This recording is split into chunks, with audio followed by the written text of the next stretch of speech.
यह आजादी इतनी आसानी से नहीं मिली। हमारे वीर सपूतों ने, हमारे आजादी के दीवानों ने अपने प्राणों की आहुति देके ये देश आजाद कराया। जाति के नाम पे बंटवारा, धर्म के नाम पे बंटवारा, क्षेत्र के नाम पे बंटवारा, भाषा के नाम पे बंटवारा, जाति में जाति के नाम पे बंटवारा। जो पिछड़े लोग हैं, शोषित लोग हैं, वंचित लोग हैं, उनको भी आगे करो, उनको भी मुख्य धारा में लाओ, तब देश आगे बढ़ेगा। कि स्कूल के अंदर मिड डे मील का बच्चे इसलिए खाना नहीं खा रहे हैं क्योंकि उसको बनाने वाली महिला कोई दलित है। एक दलित को अपनी शादी में घोड़ी पर नहीं बैठने दिया जाता। एक बच्चा जो दलित समाज से आता है, उसने गेंद छू ली तो उसका अंगूठा काट लिया जाता है। इस देश को आगे बढ़ाना है तो सबसे पहले हमारा सपना होना चाहिए, हिंदुस्तान के 144 करोड़ लोग सब के सब हिंदुस्तानी है, भारत माता के सपूत हैं। और कोई भी अगर पिछड़ा है, शोषित है, वंचित है अपने अधिकारों से, तो उसको आगे बढ़ाने की लाइन, उसके आगे बढ़ाने की लड़ाई जो आगे की लाइन में खड़े हैं वो लोग लड़ेंगे। अपने देश की आजादी का दिवस मना रहे हैं तो हम कहां खड़े हैं इसका भी मूल्यांकन करने की आवश्यकता है। अगर इस देश से, भारत माता से हम लोग प्यार करते हैं तो निश्चित रूप से हमें यह सोचना होगा कि आजादी के इतने सालों के बाद हम कहां पर खड़े हैं। क्या किसान को उसका हक मिल रहा है? क्या नौजवान को उसका हक मिल रहा है? क्या महंगाई की समस्या से देश के लोगों को निजात मिली? क्या शिक्षा का स्तर बेहतर हो पाया? क्या सबको स्वास्थ्य की सुविधाएं मिल पा रही हैं? और जिसकी बात राष्ट्रपिता महात्मा गांधी ने की कि देश के अंतिम आदमी को क्या सुख और सुविधाएं मिल पा रही हैं जो उसकी जिंदगी के लिए मूलभूत जरूरत है, इसका मूल्यांकन तो करना होगा। और जब हम इस बात का मूल्यांकन करते हैं तो हम ये देखते हैं कि आजादी के 78 सालों के बाद भारत की अर्थव्यवस्था तो 5वें नंबर पर पहुंच गई, इसमें कोई संदेह नहीं है। हम दुनिया की सबसे पांचवीं बड़ी अर्थव्यवस्थाओं में से एक हैं। लेकिन प्रति व्यक्ति आय के मामले में हम कहां खड़े हैं? प्रति व्यक्ति आय के मामले में भारत 142वें स्थान पे खड़ा है। यानी हिंदुस्तान के आम आदमी की प्रतिदिन की जो आमदनी है वो दुनिया के पैमाने पर 142वें स्थान पे है। तो ये 5वीं बड़ी अर्थव्यवस्था का लाभ किसको मिल रहा है? वो 1% लोग, वो चंद पूंजीपति, वो लोग जो सत्ता के इर्द गिर्द रहकर हमारी आर्थिक संसाधनों पर, हमारे प्राकृतिक संसाधनों पर कब्जा किए हुए हैं, जिसका बड़ा लाभ उनको मिल रहा है। रेल उन्हीं के खाते में, सेल उन्हीं के खाते में, पोर्ट उन्हीं के खाते में, एयरपोर्ट उन्हीं के खाते में, बिजली पानी उन्हीं के खाते में, किसान का खेत उन्हीं के खाते में। तो देश का सारा संसाधन चंद लोगों के पास है। इसलिए आम आदमी की तो प्रति व्यक्ति आय 142वें स्थान पे है, देश की अर्थव्यवस्था 5वें नंबर पर है। लाखों लाख करोड़ रुपए का मुनाफा चंद लोगों को मिल रहा है। इतना पैसा कि जीरो लगाते लगाते आप थक जाएंगे। क्या यह गैर बराबरी नहीं है? क्या यह असमानता नहीं है? और अगर समाज में असमानता बढ़ेगी तो असंतोष बढ़ेगा, असमानता बढ़ेगी तो विरोध बढ़ेगा, असमानता बढ़ेगी तो हमारे आजादी के उन दीवानों का सपना कैसे पूरा होगा जिन्होंने देखा था कि एक आजाद हिंदुस्तान होगा जहां पर अंतिम आदमी तक सुविधाएं पहुंचेंगी, उसके हाथ में छोटे उद्योग होंगे, उसका गांव खुशहाल होगा। यही तो हमारे आजादी के दीवानों का सपना था। और याद रखिएगा, यह आजादी हमको ऐसे नहीं मिली, यह आजादी मिली है शहीद चंद्रशेखर आजाद की कुर्बानियों से। यह आजादी मिली है शहीद आजम भगत सिंह, सुखदेव और राजगुरु की कुर्बानी से।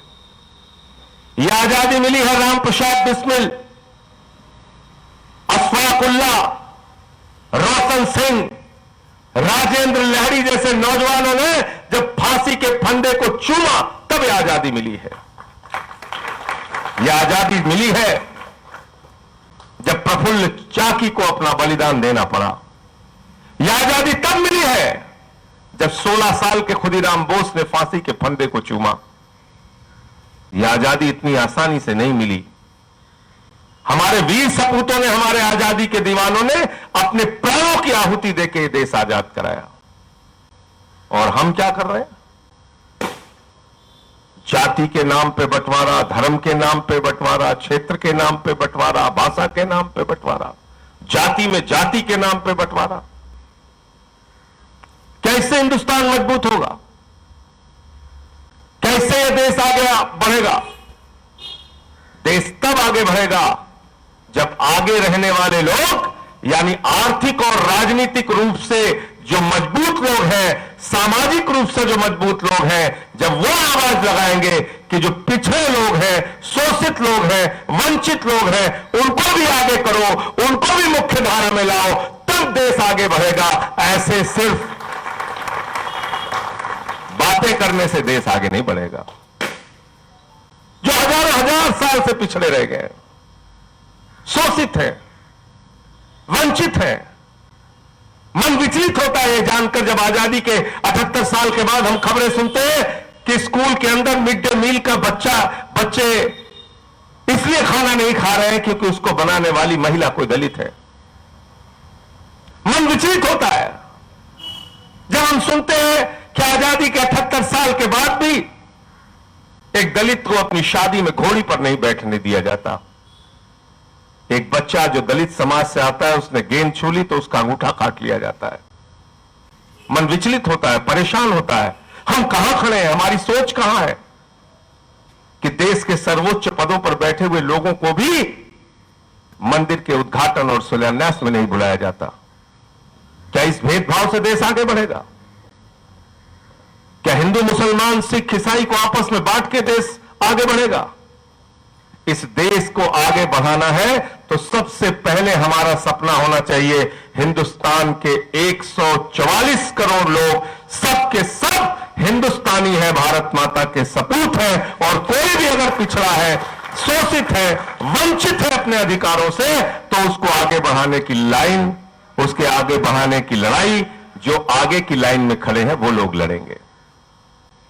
तब सही मायने में देश की आजादी का मतलब है, तब सही मायने में आजादी का हमारा सपना पूरा होगा, हमारे शहीदों का सपना पूरा होगा।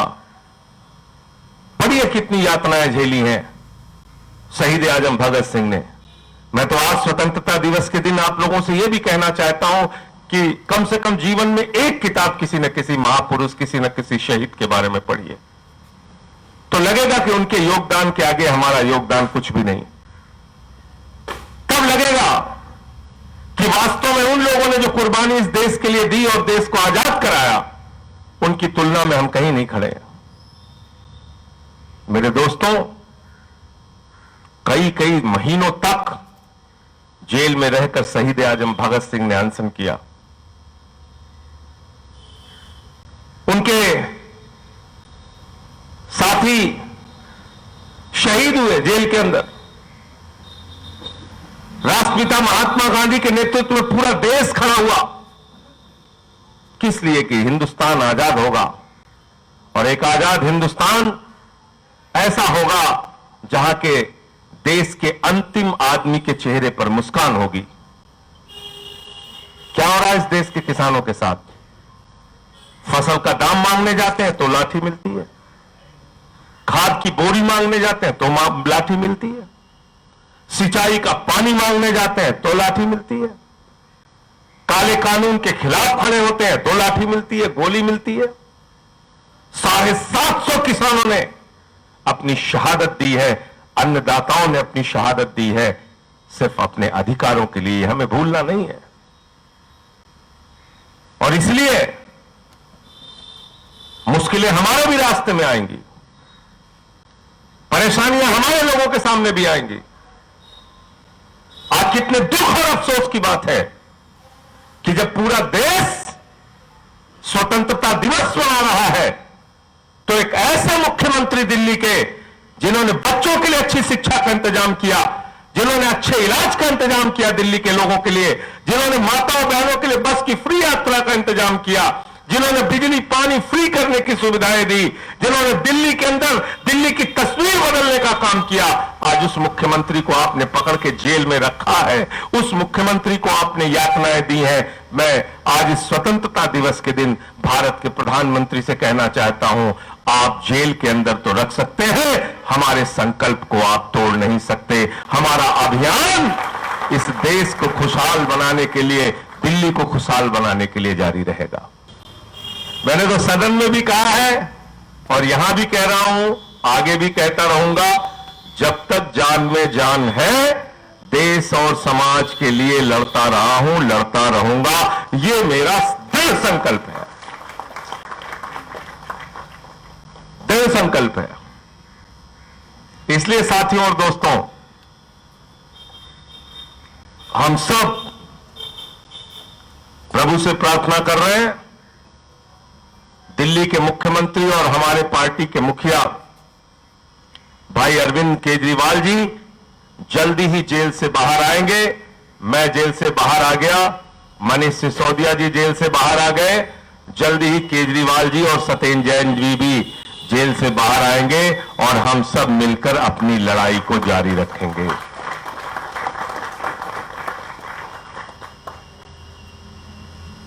चिंता नहीं करनी, परेशान नहीं होना है। मुश्किलें तो आएंगी, जब भी आप कोई सही काम करने के लिए आगे बढ़ेंगे दिक्कतें आएंगी, तकलीफें आएंगी, उससे परेशान नहीं होना है, आगे बढ़ते रहना है। समाज के लिए, देश के लिए, यूपी के लोगों के लिए काम करते रहना है। हमारी जो तिरंगा शाखाएं चल रही थी उसको फिर से शुरू करना है। आने वाले दिनों में 8 जोन जो हमारे हैं वहां पे बैठ के करूंगा, लोगों के बीच में जाऊंगा, फिर से कुछ कार्यक्रम बना के आगे बढ़ना है और एक ही लक्ष्य अपने सामने रखना है कि इस देश को किसी भी हालत में हम नफरत की बुनियाद पर बंटने नहीं देंगे। मोहब्बत की बुनियाद पर हिंदुस्तान आगे जाएगा, भाईचारे की बुनियाद पर हिंदुस्तान आगे जाएगा, एकता की बुनियाद पर हिंदुस्तान आगे जाएगा। और इस सपने को हम सबको साकार करना है, मिलकर इसको पूरा करना है। आप सबको फिर से एक बार स्वतंत्रता दिवस की बहुत सारी शुभकामनाएं और आपको अपने वीर सपूतों से, महापुरुषों से प्रेरणा हमेशा मिलती रहे और आप सच्चाई और ईमानदारी के रास्ते पे चलकर इस देश के लिए काम करते रहें, ऐसी मेरी शुभकामनाएं हैं। बहुत बहुत धन्यवाद। नेशनल दस्तक की आपसे गुजारिश है कि अगर इसको बचाना चाहते हैं तो नेशनल दस्तक को सब्सक्राइब करने के लिए रेड कलर के सब्सक्राइब बटन को दबाएं, फिर बेल आइकन की घंटी दबाएं। नेशनल दस्तक को बचाने के लिए बहुत जरूरी है कि हर खबर को शेयर करें, लाइक करें, कमेंट जरूर करें।